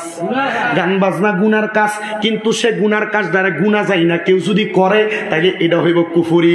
আপনার এলাকার ভিতরে অনেক মানুষরা দেখবেন বিয়ার ভিতরে গান বাজনা করে, মুসলমানিতে গান বাজনা করে, এলাকার গায়ে হলুদে গান বাজনা করে, করেনি। ও বন্ধু, গায়ে হলুদের ভিতরে গান বাজনা কইরা আবার হুজুরের কাছে কয় হুজুর দোয়া কইরেন এই জামাই বউর গর্ভ থেকে যেন একটা নেক সন্তান আইয়ে। তো তুমি বিয়ার গায়ে হলুদরা অনুষ্ঠানটা শুরু করলা হারাম কাম দিয়া, নেক সন্তান আইব কেমনে? এই ফুতে তো বড় হওয়ার পর মা বাপরে বাতই দিত না, কথা কোন ঠিক কিনা? ওরে গায়ের দূরে বললে কথা নবীর প্রাণে লাগে বেদা, চিরদিন তুই থাকবি না ভুবনে, বলেন চিরদিন তুই থাকবি না ভুবনে, নিরঞ্জনে দিবে তোরে দোজকের আগুনে, বলেন ফুরবে তোরে দোজক গুনে, নিরঞ্জনে দিবে তোরে দোজক। মাগো আমার ভূতের বিয়েতে আমি গান বাজনা করবো, তোর বাপের কি ক্ষমতা দেখায়নি? আমার নাতির মুসলমানিতে আমি গানের অনুষ্ঠান করবো, তোর কি? আল্লাহর কসম, এরা গান বাজনা ডিজে পার্টির কনসার্ট করে দুনিয়ার মাটিকে ভাইবো, আর কবরে গেলে এই মাটি তার সাপ দিয়া তার ফাটনা নাড্ডি ভাঙবো, কথা কোন ঠিক কিনা? ও তোমার বয়স যখন পড়বে বাটি, সঙ্গী হবে বাঁশের লাঠি, কিছু কিছু কম শুনবি তুই কানে। হায় কম শোনা না, কম কম। বয়স যখন পড়বে বাটি, সঙ্গী হবে বাঁশের লাঠি, কিছু কিছু কম শুনবি তুই কানে। ওরে বল কমিবে হাতে পায়, পেশারে মাথা ঘুরায়, ছোট অক্ষর দেখিবি না নয়নে, বলেন ছোট অক্ষর দেখিবি না নয়নে, নিরঞ্জনে দিবে তোরে দোজকের আগুনে, বলেন দিবে তোরে গুনে, নিরঞ্জনে দিবে তোরে দোজকের আগুনে। বন্ধুরে, এই জন্য গুনার কামদারে গুনাহ মনে করবা, হারাম কামদারে হারাম মনে করবা। এই এলাকার মধ্যে কত মানুষ আছে, ওই যে প্রথমে বলছিলাম নামাজ পড়ে সুদ খায়, নামাজ পড়ে ঘুষ খায়, নামাজ পড়ে মানুষের জমি দখল করে খায়, আসেনি? আসেনি? অভাব নাই, অভাব নাই। আল্লাহর কসম, এরারে দেখবেন দোকানে বইয়া লম্বা লম্বা কথা কয়, এ কথা কন না কেন? ও বাবা, এই মানুষগুলা কারা, এদের পরিচয় মানুষ জানে। তো যেই কথা বলতেছিলাম আপনাদেরকে বাবারাম, ওই কবরের যাওয়ার আগে কবরের প্রস্তুতি নিবা। এলাকার কত বেটারা বিয়ে করার পরে শ্বশুর বাড়িতে যাওয়ার সময় ফান নেয়, মিষ্টি নেয়, কলা নেয়, ফল ফ্রুট নেয়, নেয়নি? নেয়নি? ও জামাই কেন নাও? জামাই কয় নেওয়ার কারণ হলো শ্বশুর বাড়ির জামাই একটা সম্মান আছে না, যদি না নেই শ্বশুর বাড়িতে তো সম্মান পাবো না। মুসলমান, ওই কবরে যে যাইবা, ওই কবরে তো মুসলমান হিসেবে তোমার একটা সম্মান আছে, মুসলমান হিসেবে তোমার একটা দাম আছে। শ্বশুর বাড়িতে যাইতে মিষ্টিটা নিলা, কবরে যাইতে কি নিবা একবার চিন্তা করছনি? চিন্তা করছনি? চিন্তা করছনি? বলে হুজুর কবরে যাইতে আমরা কি লইয়া যামু? ওই যে আল্লাহ কইছে আমানু আমিলু সলিহাত, কবরে যাইতে ঈমান এবং আমল লইয়া যাওয়ান লাগবো। ঈমান এবং আমল কোনটা? ঈমান এবং আমল হইল আমানতু বিল বিল্লাহি ওয়া মালাইকাতিহি ওয়া কুতুবিহি ওয়া রাসূলিহি ওয়াল ইয়াউমিল আখিরি ওয়াল কদরি খাইরিহি ওয়া শাররিহি মিনাল্লাহি তাআলা ওয়াল বাসি বাদাল মাউত। জোরে কন্না সুবহানাল্লাহ। এই ঈমানের 7টা বিষয় আপনারা বুঝেন কিনা আমি জানি না, তবে দেখলাম কেউ আস্তে কয়, কেউ জোরে কয়। আমার সাথে জোরে পড়েন, আমানতু বিল্লাহি। মা এত আসছে না, জোরে কোন আমানতু বিল্লাহি ওয়া মালাইকাতিহি ওয়া কুতুবিহি ওয়া রাসূলিহি ওয়াল ইয়াউমিল আখিরি ওয়াল কদরি খাইরিহি ওয়া শাররিহি মিনাল্লাহি তাআলা ওয়াল বাসি বাদাল মাউত। বলে হুজুর এটার মানে কি? ঈমানের মানিটা একটু বুঝেন, ঈমানের স্বাদটা বুঝেন। ঈমানের মানি এবং স্বাদ হইল, আল্লাহর নবী বলতেছে 1 নাম্বার আল্লাহর প্রতি ঈমান আনবা। আল্লাহর প্রতি ঈমান কি? আল্লাহ ছাড়া কাউরে সেজদা দিবা না, আল্লাহর কাছে আল্লাহ ছাড়া কারোর কাছে চাইবা না, আল্লাহ ছাড়া কারোর কাছে মাথা অবনত করবা না, আল্লাহ ছাড়া কাউকে খোদা মনে করবা না। এটা হলো আল্লাহর প্রতি ঈমান। 2 নাম্বার আমানতু বিল্লাহি ওয়া মালাইকাতিহি, ফেরেশতাদের প্রতি ঈমান। তুমি দুনিয়াতে ভালো মন্দ যা করো, তোমার 2 কাঁধের মধ্যে 2 জন ফেরেশতা। দুনিয়া থেকে কবরে যাইবা, মুনকার নাকির নামক 2 জন ফেরেশতা তোমার সকল কিছুর খবরাখবর সম্পর্ক অবজারভেশন করবে। এই ফেরেশতাদের প্রতি ঈমান আনা। ওয়া কুতুবিহি, কিতাবের প্রতি ঈমান আনা। বলে হুজুর কিতাবের প্রতি ঈমান কোনটা? কিতাবের প্রতি ঈমান হইল দুনিয়ার জমিনের ভিতরে আদম নবী থেকে ঈসা নবী পর্যন্ত আল্লাহ তাআলা 104খানা কিতাব আমাদের নবী পর্যন্ত পাঠাইছে। এর মধ্যে 100টা সহিফা, 4টা হলো মূল কিতাব। ওই 4টার ভিতর থেকে তাওরাত, জাবুর, ইনজিল, কোরআন সহ যত কিতাব আছে সব কিতাবের প্রতি ঈমান। ওই কিতাবে কোনো কিছু যদি আদেশ করে, আদেশটা মাইন্না চলবা, কোনো কিছু নিষেধ করলে নিষেধটা বর্জন করবা। আল্লাহর কোরআন কয় নামাজ পড়ো, মুসলমান নামাজ পড়ে না। আল্লাহর কোরআন কয় রোজা রাখো, মুসলমান রমজান মাসে পর্দা লাগে খানা খায়। আল্লাহর কোরআন কয় তোমরা তোমাদের মহিলাদেরকে পর্দা করাও, আপনি আপনার মহিলারে ফাতলা কাপড় পরাইয়া হুন্ডার পেছনে নিয়ে ঘুরেন। আল্লাহর কোরআন কয় সুদ খাইও না, আপনারা সুদ খান। আল্লাহর কোরআন কয় হারাম খাইও না, আপনারা হারাম খান। আল্লাহর কোরআন কয় অবৈধভাবে কারোর সম্পদ দখল কইরো না, আপনারা অবৈধভাবে সম্পদ দখল করেন। আল্লাহর কোরআন কয় ফায়সা কথা বইল না, তোমরা ফায়সা কথা বলো। আল্লাহর কোরআন কয় দুনিয়ার জমিনের মধ্যে থাইকা এতিমের মাল দখল কইরো না, তোমরা আলতিমের মাল দখল করো। তাইলে চিন্তা করো, কোরআন যা বলে তোমরা তার বিপরীত। তাইলে তুমি কোরআনের প্রতি ঈমান আনতে পারো নাই। কোরআনের প্রতি যার ঈমান নাই তার কোনো কিছুর প্রতি ঈমান নাই। 4 নাম্বার ওয়া রাসূলিহি, রাসূলের প্রতি ঈমান। বলে হুজুর রাসূলের প্রতি ঈমান কোনটা? আমার রাসূল সাল্লাল্লাহু আলাইহি সাল্লামের উপর নাযিল হওয়া কোরআন। ওই কোরআনে বলতেছে হুয়াল্লাযী আরসালা রাসূলাহু বিল হুদা ওয়া দীনিল হাক্কি লিইয়ুযহিরাহু আলাদ দীনি কুল্লিহি ওয়ালাউ কারিহাল কাফিরুন। না মুশরিকুন, মুশরিকুন না মুশরিক, ওয়ালাউ কারিহাল মুশরিকুন। আল্লাহ তাআলার কোরআন বলতেছে হুয়াল্লাযী আরসালা রাসূলাহু, তোমাদের নিকট যেই রাসূল আগমন করেছে, যেই রাসূল এসেছে, যারা এই রাসূলের আগমন করার পরে বিল হুদা, হেদায়েতের বাণী, ওয়া দীনিল হাক্কি, সত্য ধর্ম নিয়ে আসার কারণে যারা এই সত্য ধর্মটারে বি আফওয়াহিহিম, তাদের ফু দ্বারা নিভিয়ে দিতে চায়, তাদের ফু দ্বারা বন্ধ করতে চায়। আল্লাহ কয় এরা কেউ না, কেউ না, এরা হইল মুশরিক, এরা হলো বেঈমান। তাইলে বোঝা গেল ওই রাসূলের হেদায়েতের বাণী মানতে হবে। রাসূলের হেদায়েত হইল নামাজের পথে আসা, কোরআনের পথে আসা, সুন্দর পথে চলাফেরা করা। কিন্তু আপনি তো ওইভাবে চলেন না, তাইলে আপনি রাসূলের প্রতি ঈমান আনেন নাই। তাইলে রাসূলের প্রতি ঈমান আনার দরকার আছে না নাই? এবার হইল 5 নাম্বার ওয়াল ইয়াউমিল আখিরি, আখিরাতের প্রতি ঈমান। বলে হুজুর আখিরাতের প্রতি ঈমান কোনটা? আপনি যে দুনিয়া থেকে মারা যাবেন, আপনারা কাফন দিবে, দাফন দিবে, কবরের মধ্যে শোয়াইবে। ওই কবরের মধ্যে শোয়ানোর পরে মুনকার নাকির ফেরেশতা আপনার কবরে প্রশ্ন করবে। কবরের পরে ফুলসিরাত, কবরের পরে হাসর, হাসরের পরে মিজান, মিজানের পরে ফুলসিরাত, ফুলসিরাতের পরে জান্নাত এবং জাহান্নাম। আল্লাহ তাআলা কবরের জিন্দেগিতে আপনার এমন কিছু হিসাবের জায়গা রেডি করে রাখছে, এগুলার প্রতি আপনার ঈমান আনতে হবে। ও মুসলমান, সাতাই গালার বাবা গো, আখিরাতের প্রতি ঈমান কেমনে আনবা জানো? হাসরের ময়দানটা এত কঠিন জায়গা, যেই জায়গার মধ্যে যদি দুনিয়া থেকে গুনাহ কইরা কবরে যাও, ওই কবরের মধ্যে হাসরের ময়দানে যখন উপস্থিত হইয়া যাইবা, সূর্যটা তোমার একবারে মাথার 4 আঙ্গুল কাছাকাছি থাকবে। 1টা না, 2টা না, 3টা না, 12 সূর্যের তাপ তোমার মাথার উপরে দেওয়া হবে। মগজগুলা টকবক টকবক করে ফুইটা তোমার কানে দিয়া, নাকের ছিদ্র দিয়া বের হবে।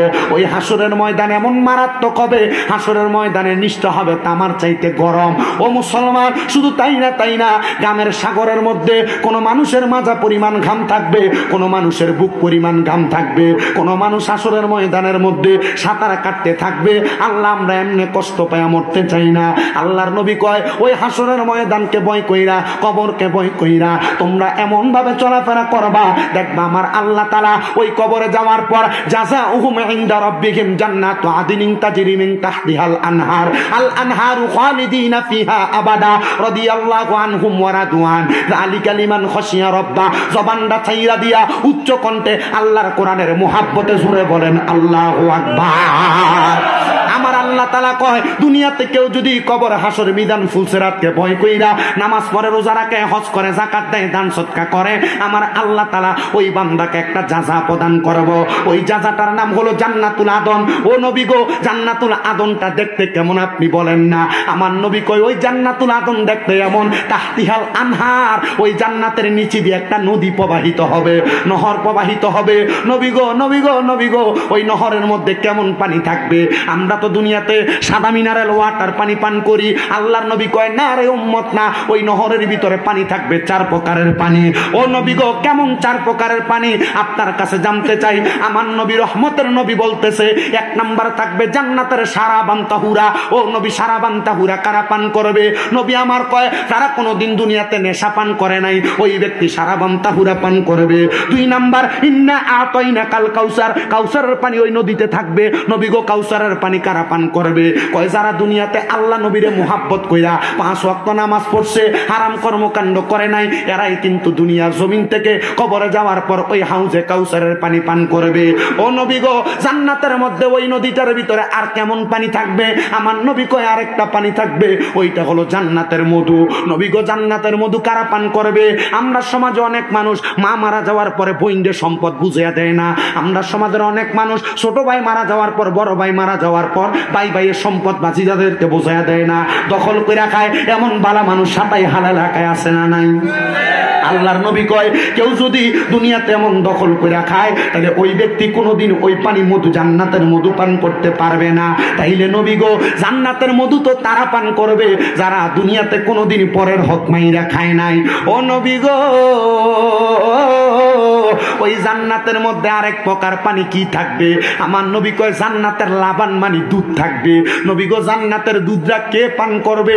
আমার নবী কয়, কেউ যদি কোনোদিন তার জবান দিয়া মিথ্যা কথা না বলে, জবান দিয়া যদি কোনো মানুষ মিথ্যা কথা না বলে, ফায়সা কথা না বলে, গালিগালাজ না করে, তাইলে ওই ব্যক্তি জান্নাতের দুধ পান করব। আমরা সমাজের মানুষ বন্ধু কত সুন্দর গালি দিয়া কথা বলে, ভাইরে গালি দিয়া কথা বলে, বন্ধু বান্ধব চলার পথে কত গালি দিয়া কথা বলে, ব্যবসা করতে দেয়া কত মিশা কথা বলে। আল্লাহর কসম, আমার এই জিনিসটা কিনা হলো 60 টাকা, বেশি লাভ করার লাগে নিজেই কই এটার দামই তো 80 টাকা, আপনি 10 টাকা লাভ দেন। আল্লাহর কসমে ব্যবসায়ীরা মিথ্যুক, এই মিথ্যা কথা বইলা যারা ব্যবসা করে, এই ব্যক্তিও পর্যন্ত জান্নাতের দুধ পান করতে পারবে না। মুসলমান, তাহলে আখিরাতের প্রতি ঈমানের কথা বলতেছিলাম। ওই জান্নাতের মধু যদি পান করতে চাও, জান্নাতের মধু সাধারণ মানুষ পান করবে না, জান্নাতের মধু পান করবে তারা দুনিয়ার জমিনের ভিতরে আল্লাহ রাসূলকে মুহাব্বত কইরা হালাল ভাবে চলাফেরা করবে যারা। আপনি দুনিয়াতে মানুষের জমি দখল করবেন, হারাম খাইবেন, পরের হক মেরে খাইবেন, গালিগালাজ করবেন, মিথ্যা কথা বলবেন, আর বলতেছেন মরার পরে আল্লাহ আপনার জান্নাত দিয়ে দেবে, এটা আপনার মামুর বাড়ির কলা। কি কথা কয় না? ঠিক কিনা? আল্লাহ বোঝার তৌফিক দান করুক, জোরে কোন আমিন। এজন্য তো আশেক মাঝে মাঝে কয়, হে রাসূল তোমায় ভালোবাসি অন্তরে শুধু মুখে না, জান্নাতের আশায় নয় হে রাসূল, জাহান্নাম কেউ ডরি না। মানে আপনি মুখ দিয়ে বলছেন নবীজি আপনারা ভালোবাসি, নবী কইছে হারাম খাইও না, আপনি হারাম বেশি করে খান। কথা কেন কেন? নবী বলছে তুমি পরের হক খাইও না, আপনি এটা আরো বেশি করে খান। নবী কো মিশা কথা কইও না, আপনি মিশা কথা বেশি করে কন। আপনি এগুলো কইরা যদি আপনি কন যে আপনি রসুলরে ভালোবাসেন, রসুলরে ভালোবাসেন, নবীকে মিথ্যুক কাযযাব, এটা আমাদের দলভুক্ত নয়, এটা আমি নবীর দলের মানুষ না। গো সুন্নি রসুলের প্রেমিক উরুসের নাম দিয়া গান বাজনা করে, সিটার সিটার। আর আপনাদের এই সাইটের ভিতরে এগুলো বেশি হয়। কি হয় না? পিছন দিয়া ব্যানারে লেখা উরুস মুবারক, কিন্তু আইয়া গান গাই বেডি। এলাকার যুব সমাজ একসাথে হয়ে এদেরকে বয়কট করবা, রাজি আছেন না নাই? আর এদের কারণে আহলে সুন্নাত ওয়াল জামাতের বদনাম হচ্ছে।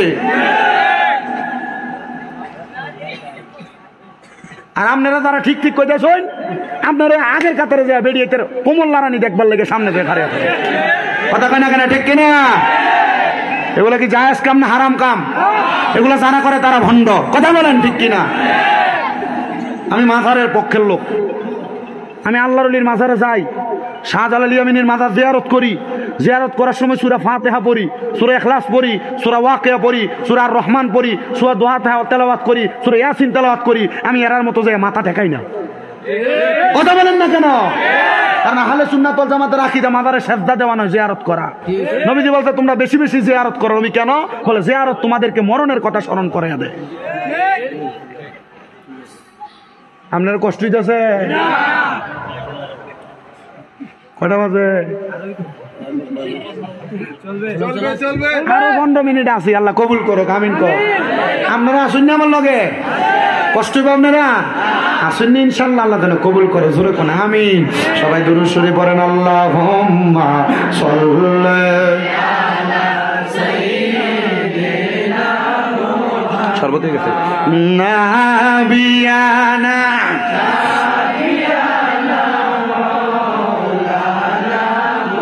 দয়াল নবীর এশকের আগুন লাইগাছে যার কলি যায়, হায়রে প্রাণ বরিয়া জানাই গো সালাম ওই নবীজির পাকের যায়। আল্লাহুম্মা সাল্লি জোরছে মাদেনা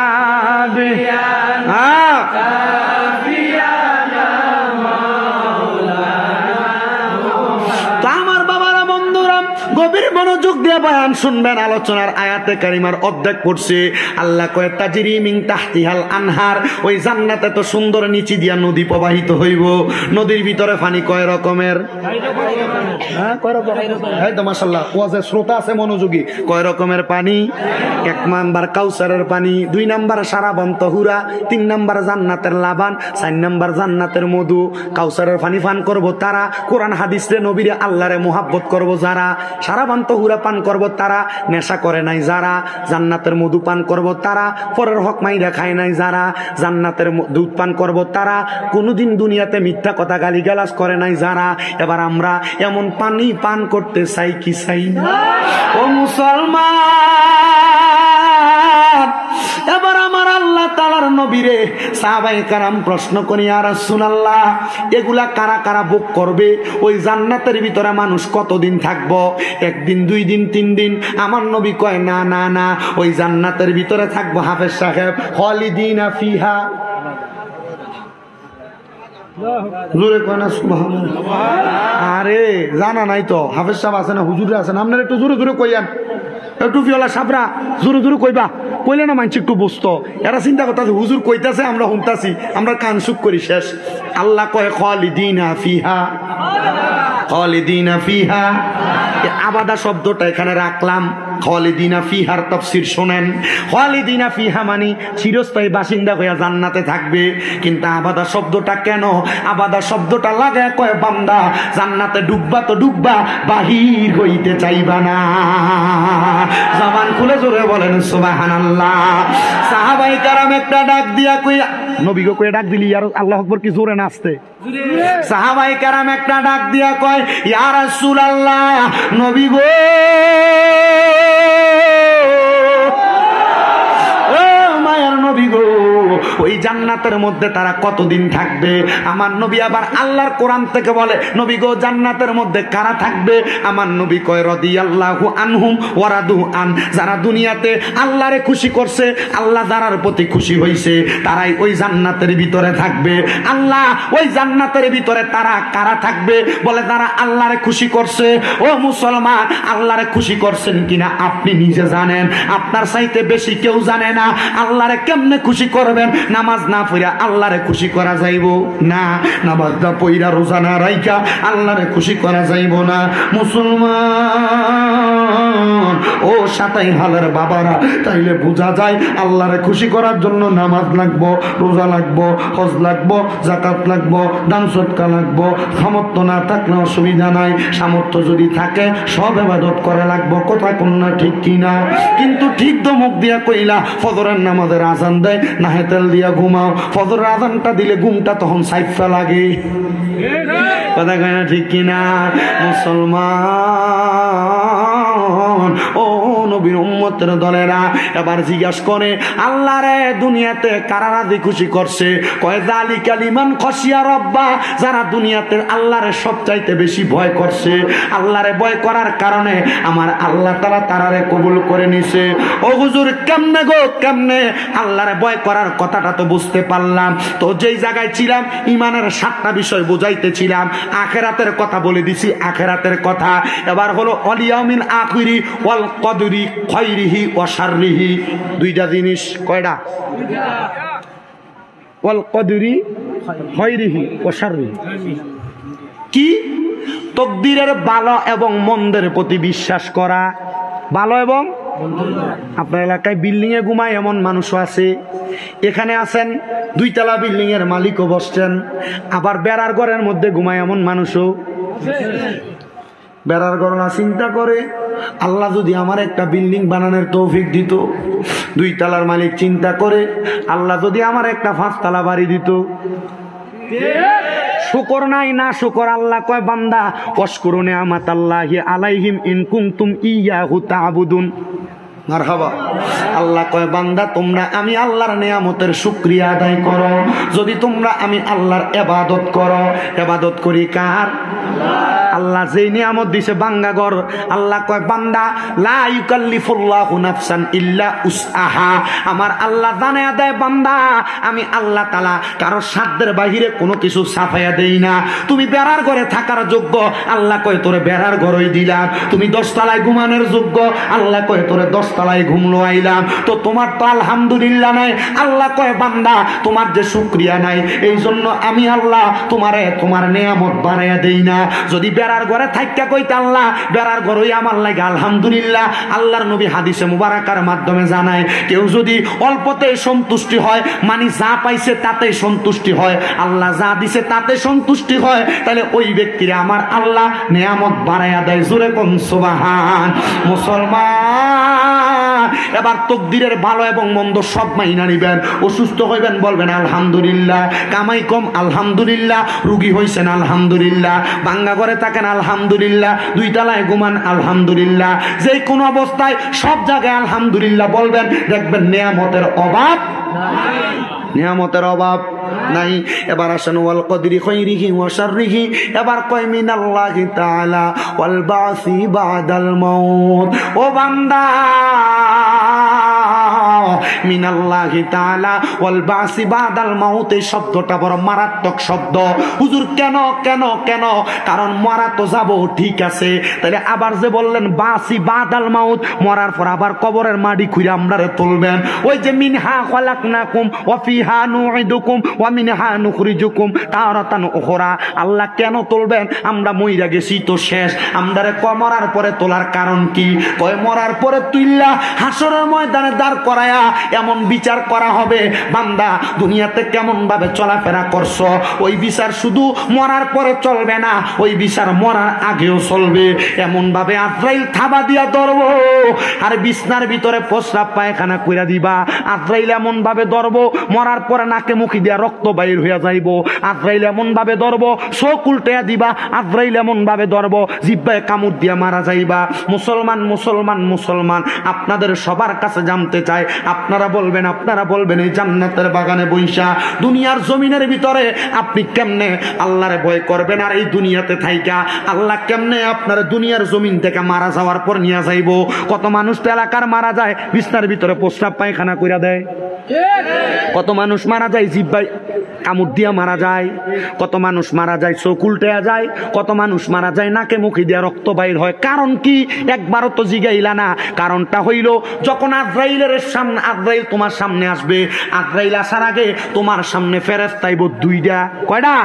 দুইটা। হাদিস শরীফ বলতেছে ওই দুই ফেরেশতার চোখের রং হইব নীল কালারের। ওই ফেরেশতার ভয়ঙ্কর চোখ দেখা বান্দা ভয়ে বিছনার মধ্যে প্রস্রাব পায়খানা কইরা দেয়।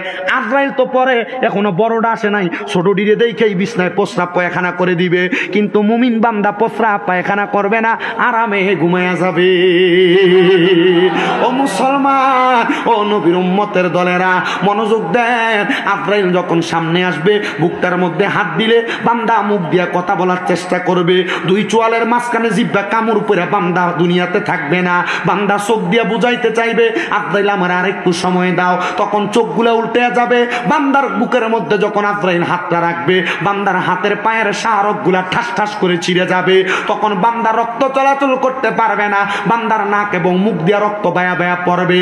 আহারে, কিন্তু মুমিন বান্দা যখন মারা যাবে আজরাইল রূহ তো এমনি নিবে না, মরার সময় কালেমা পড়বে লা ইলাহা ইল্লাল্লাহু মুহাম্মাদুর রাসূলুল্লাহ সাল্লাল্লাহু আলাইহি ওয়াসাল্লাম। আজরাইল রূহ কখন নিছে মুমিন বান্দা টের পাবে না। বলে হুজুর কেন? কেন? কারণ আজরাইল মুমিন বান্দার রূহ নেওয়ার আগে মুমিন বান্দার এক নাম্বার বুকের ভিতরে হাত দিব, একটা থাবা দিব ঠাস কইরা।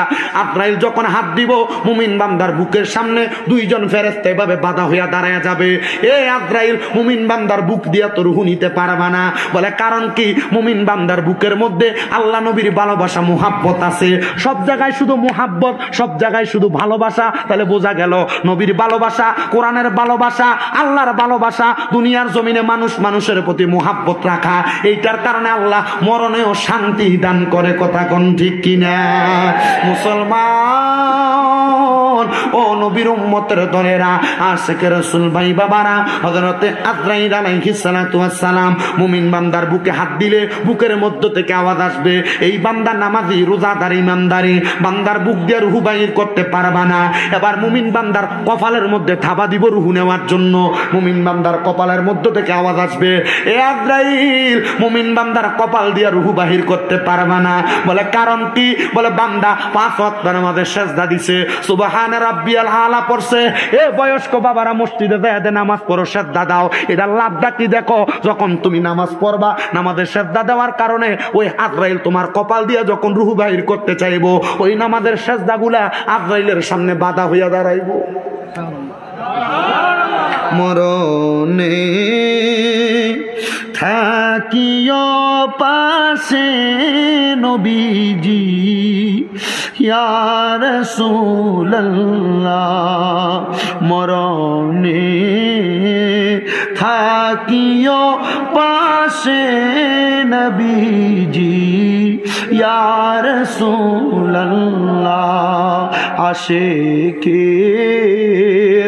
শান্তি যেন পাই দরদি ইয়া রাসূলুল্লাহ, আশিকের শান্তি যেন পাই দরদি ইয়া রাসূলুল্লাহ।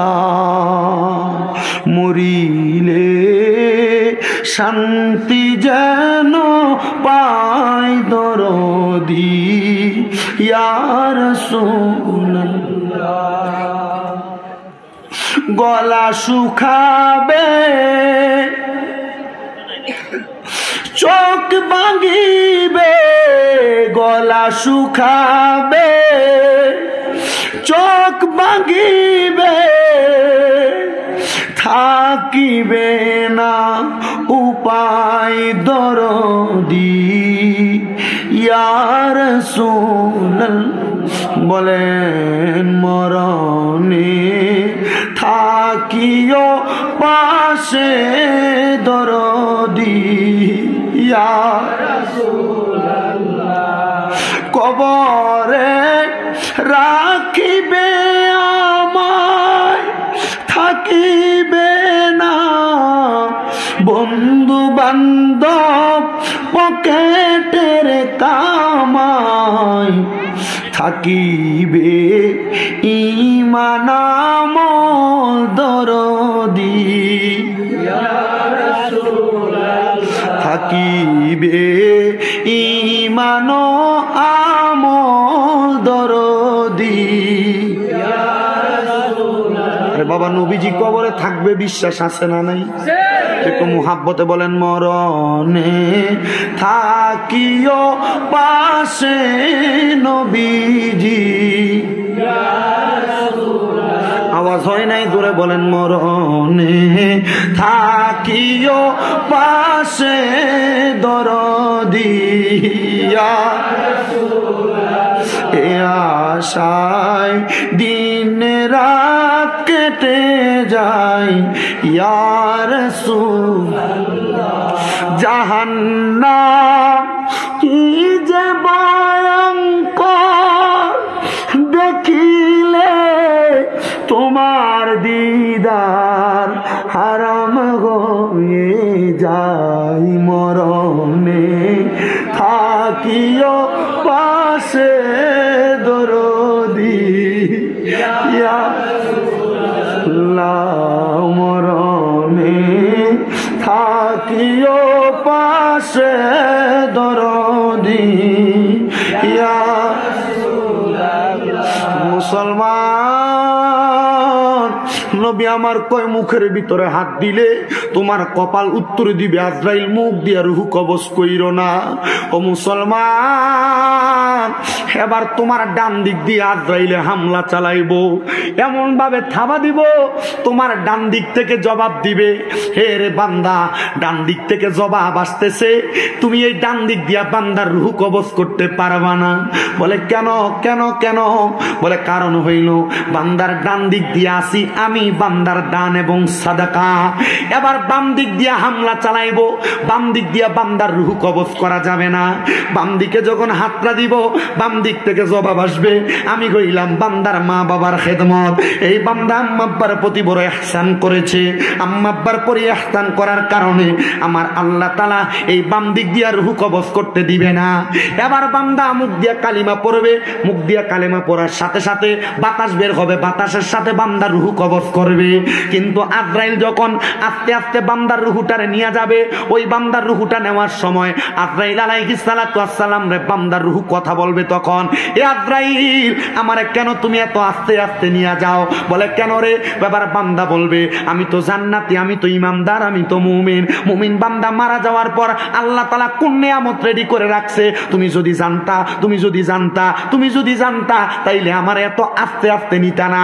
অনুরূপ ভাবে কোন বেঈমান, বেআমল, বেনামাজি যদি মারা যায়, আজরাইল রে ওই বান্দার রুহু বলবে আজরাইল তুমি আমারে কেন এত তাড়াতাড়ি নিয়ে যাও? আল্লাহ আমার জন্য কত কষ্ট রাখছে, যদি তুমি জানতা তাইলে তুমি আমার এত তাড়াতাড়ি নিয়ে যাইতা না। মুসলমান রে, ও নবীর উম্মতের দলেরা, আশিক রাসূল ভাইয়ারা, আশিক রাসূল বাবারা, আপনাদের সবার কাছে আমার আবদার হইল এমন ভাবে চলবেন। আমার আগে যেই হুজুর বয়ান করছে আপনাদের কাছে পিতা মাতার খেদমতের ব্যাপারে একটু কথা বলে দিয়ে গেছে, দামি দামি কথা। আল্লাহরে খুশি রাখার জন্য নামাজ পড়বেন, আল্লাহ খুশি, রোজা রাখবেন, আল্লাহ খুশি। কিন্তু আপনি আপনার মা বাবার মনে কষ্ট দিবেন, নামাজ রোজা সব গেল গা, নামাজ রোজা সব বিফলে চলে গেল। এই জন্য সবার কাছে আবদার, দুনিয়াতে তিনটা কাজ বেশি বেশি করবেন। ও আবুদুল্লাহ, আল্লাহর ইবাদত, ওয়ালা তুশরিকু বিহি শাইয়া, আল্লাহর সঙ্গে কোনোদিন শিরিক করবেন না। ওয়াবিল ওয়ালিদাইনি ইহসানা, আব্বার প্রতি ইহসান করবেন। কিন্তু অনেক সন্তান টাকার জন্য, পয়সার জন্য বউয়ের কথা শুই না, অনেক সন্তান মা বাপরে ধমক দিয়ে কথা বলে, অনেক সন্তান ওই মা বাপরে আলাদা করে দেয়, মা বাপরে জুদা করে দেয়, মা বাপ ভিন্নে ভিন্নে ঘরে ভাত খায়, এক সপ্তাহ এই ভাইয়ের ঘরে, আরেক সপ্তাহ আরেক ভাইয়ের ঘরে, আরেক সপ্তাহ আরেক ভাইয়ের ঘরে। এই সন্তান এমন যদি কেউ কইরা থাকো, দাও তোমার পাও আমার সামনে দাও, আমি আমার জিহ্বা দিয়ে তোমার পাও পরিষ্কার করে দিব, তবুও ওয়াদা করবা এখান থেকে বাড়িতে যাইয়া ওই মা বাবার পায়ের মধ্যে ধরবা, ধইরা বলবা মা আমারে মাফ করে দেন, ধইরা বলবা বাবা আমারে মাফ করে দেন। যতক্ষণ পর্যন্ত মা বাপ বলছে মাফ করে দিছি, ততক্ষণ পর্যন্ত মা বাবার পাও ছাড়বা না। বলে হুজুর কারণ কি? কারণ কি? ওই মা বাবারে কষ্ট দিয়া, মা বাপরে ভাত না দিয়া আমি শামীম দাদানা পুরো সিলেট বিভাগের বড় আলেম আইনা ওয়াজ করাইবা, আল্লাহর কসম এই ওয়াজ দিয়ে কোনো লাভ হবে না, এই ওয়াজ দিয়ে কোনো ফায়দা হবে না। এই জন্য আবদার হইল ওই মা বাবার কদম ধরে মাফ চাইবা, আল্লাহর রাস্তায় আমারে মাফ করে দেন। যতক্ষণ পর্যন্ত মা মা বাপ মুখ দিয়ে বলতে মাফ করে দিছি, ততক্ষণ পর্যন্ত মা বাবার পাও ছাড়বা না। অনেকে চিন্তা করে হুজুর মাপ চামু দূরের কথা, আমি 2 ঈদে মা বাবার পা ছুঁয়া সালাম হইতে করি না, আমি কেমনে মা বাবার পা ছুঁয়া মাপ চাইমু? আমি বলবো এ যুবক, এ মুরব্বী বাবারা, আম্মা আব্বার পাও ধরলে দাম কমে না, সম্মান কমে না, ইজ্জত কমে না। আল্লাহর নবী তো কয় মা বাবার পায়ে মাঝে মাঝে সুযোগ পাইলে চুমা দিবা। আমি তো আমার এলেমের জোরে বক্তা না, শিক্ষার জোরে বক্তা না, ক্লাস 6-7 শুনছি ওয়াজ মাহফিলে মা বাবার কদমে চুমা দিলে জান্নাতের চৌকাঠে চুমা দেওয়া সওয়াব পাওয়া যায়। রাত্রবেলা বাড়িতে এসে আমার মা বাপের পায়ে চুমা দিছি, আল্লাহ তাআলা আমার অধিক সম্মানিত বানাইছে। আমি জানি আমি যেই সম্মানের যোগ্য না, আল্লাহ আমার তার চাইতে হাজার হাজার গুণ সম্মান দিছে। আপনাদের দোয়ার বরকতে কুমিল্লাতে আমার 6টা মাদ্রাসায় 800-850 ছাত্র পড়ালেখা করে। আপনারা বুঝেন আল্লাহ তাআলা এমন সম্মান দিছে, ওয়াজ মাহফিলের সিজনে বৈশা থাকা লাগে না, প্রত্যেকদিন 2-1টা মাহফিল করা লাগে। এটার কামটা কি? এটা আমার পড়ালেখার যোগ্যতাই না, মা বাবার দোয়ার বরকতে। এই জন্য সবার কাছে আবদার, আপনার ওই মা বাপের সম্মান করবেন, তাজিম করবেন। আশেক বলতেছে বাবাকে তোমরা কাবা জানিও, মদিনা জানিও, মাকে যদি গো তারা বেঁচে থাকে। নবী বলে আমি সেবি নাই, সেবিতে পারি নাই, সেবিও আমার উম্মত, সেবিও আমার উম্মত। বাবার মুখেতে মায়ের মুখেতে যে তুলে দিবে খানা, রাজি থাকে রাব্বানা। নবী বলে আমি করি নাই, করিতে পারি নাই, করিও আমার উম্মত, করিও আমার উম্মত। এ সন্তান, তোমার মা তোমার বাবা তোমারে বড় কষ্ট করে মানুষ করছে। সন্তান আম্মা আব্বার কদম ধরতে দেরি করবা না, আমার আল্লাহ তাআলা তোমার মা বাপরে মাফ করে দিবে। কিন্তু অনেকে চিন্তা করে হুজুর যাদের বাড়িতে বাবা আছে তারা বাড়িতে যাইয়া বাবার পায়ে ধরে মাপ চাইবো, আমার তো বাবা নাই, আমি কার পায়ে ধরে মাপ চাইবো? অনেকে চিন্তা করে হুজুর যাদের বাড়িতে মা আছে তারা বাড়িতে যাইয়া মার পায়ে ধরে মাপ চাইবো, আমার তো মা নাই, আমি কার পায়ে ধরে মাপ চাইবো? কেমন আছেন বাবা মনি, কেমন আছে মা জননী, একবার তো ফিরা চাইলি না, ওই মা বাবারে কষ্ট দিয়া দুনিয়াতে দিন কাটাইয়া শান্তি তুমি কোনদিন পাইবা না। আরে খবর দেশের খবর লইলি না, ওরে 3.5 হাত গর্তে ফেলে কেমন করে আইলা চলে, তোমার বাড়ি আইতে দেরি হইলে যেই মা ঘুমাইতো না, ওই কবর দেশে মায়ের পাশে একটু রইলি না রে।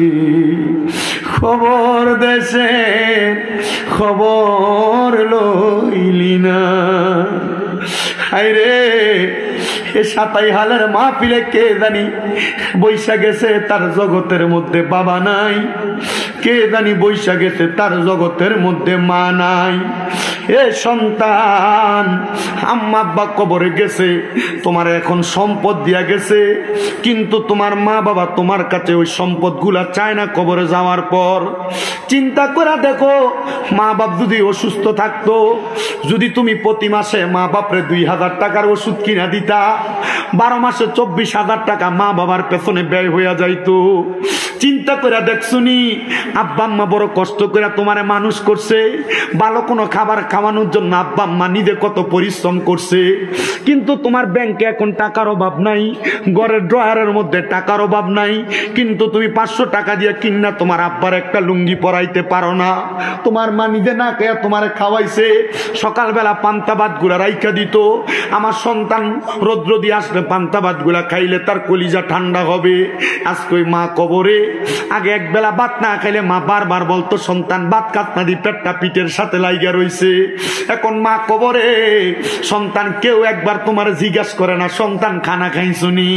ওই মা কবরে, তোমার ঘরের মধ্যে মেহমান অতিথির অভাব নাই, কত মেহমান কত দামি দামি খানা খায়, কিন্তু তুমি সন্তান তোমার মার মুখের মধ্যে একটু দামি খানা তুইলা দিতে পারো না। আরে তোমার মা বাবা যে জায়গা তুমি তোমার দিয়া গেছে, যদি ওই বাড়ির ভাড়া মাসে 5,000 টাকা কইরা দিতা, 12 মাসে 60,000 টাকা ভাড়া দেওয়া লাগতো। আজকের জান্নাতের বাগানে বৈশা আমি মুসাফির মানুষ দোয়া করে দিয়ে যাব, আল্লাহ যেন তোমার মা তোমার আব্বার কবর জান্নাতের বাগান বানাই।